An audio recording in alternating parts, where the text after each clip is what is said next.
or assessing rather, these 2023 goals. So the first one is save $10,000 in the emergency fund, get a side gig, a contract position, some additional source of income, pay off my Amex, make sure my children have active investment accounts, help my family establish estate plans for this year moving forward, and save $6,500 in my Roth IRA. So let's go down the list. Right now, in my emergency fund, which is in a separate bank account that I do not touch, I have $3,200. So we are well on our way to that goal.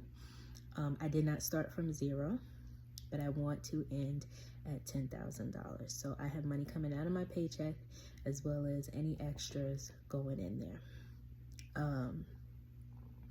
The side gig, contract position. So I have been looking and I have already applied to one. I have also applied to a different job as my main 9-to-5, and I'm looking at another one. So just increasing that income. Right now, we have a couple of sources of income. I would have to say we have one. So I'm a 2-income household plus 1, 2, 3 additional sources of income. But that's not enough. Make sure my children have active investment accounts. So let's be clear. Both of my children have 529 savings accounts for education. My oldest child is in college, so we've been using her account to pay for her education. My youngest child has some time to go. And my oldest child has been working for the last couple of years, part-time jobs. So as soon as she got a job, I had her invest in her retirement account, and I also opened up a Roth IRA for a minor. She still works part-time while she's in college. Doesn't have to, but that's her spending money, whatever. But I also set up an automatic transfer once a month, I want to say. I think it's once a month to go into her Roth IRA. Because why not? The money's either going to go to clothes or DoorDash or whatever anyway. Might as well invest in your future. And now it's in her name. She's over 18. And it just gets her in the habit. As she makes more money, we will be taking, I will urge her to increase the amount, because why wait until you get your first full-time job out of college when you can save some money now and invest that money? My son inherited some money, and he actually inherited some securities that generated a dividend check. Rather than just put that dividend check in a savings, because he's so young, I opened up an investment account for him. This way, he too, starting even earlier than my daughter, has now an investment account. When he gets his first job as a teenager, he can put it in there. And so we're just starting them earlier and earlier than what we did. So that's a check. Save at least 15% of my income. So I currently do that. I'm probably a little bit more. And I know some folks will be like, well, why are you saving so much when you have debt to pay off? And that is because if I was in my 20s, maybe I would do less. Actually, when I was in my 20s, I did less.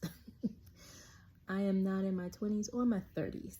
I'm going to tell you how old I am, but I ain't in my 20s. I ain't in my 30s. I ain't in my 50s. So given the amount of time that we have until retirement, and I'm not even sure, quite honestly, I don't know that I'm ever in a space to want to retire. I do want to be in a space where I'm not dependent on a 9-to-5 job. I feel like we will always be doing something, and that something would always have some value attached to it that we will be compensated for. But 9-to-5, don't necessarily want to do that unless I enjoy it. So don't want to be dependent on it. So that 15% is non-negotiable.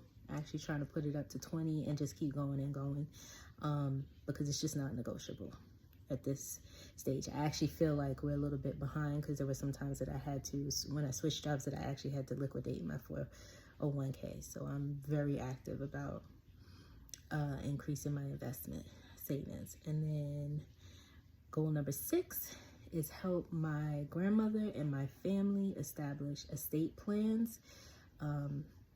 My grandparents in that generation saved differently. They saved a lot of liquid stuff. My grandmother definitely saved.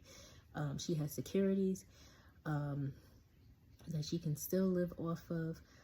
They paid off their house early. So I really learned a lot of lessons from them. The only thing that they did not do, they had a will, but they didn't update it. And understanding that those of us who will be responsible in executing those wishes, there might be a cost associated with that. We always talk about the cost associated with burying someone, but there's a cost associated with keeping someone alive and comfortable and well, especially if they have any assets. If you have nothing, you may get some support from the government, but if you have something, the government tries to make you spend all your stuff. So we're having an estate plan, not just for her, but all the siblings and everyone else, so that they know what their options are, can start planning, and as well as we as a family know what folks want, so we're not waiting to the last minute when they can't make decisions. And then the last thing is to save $6,500 in my Roth IRA. So let's know what your goals are, and see you soon.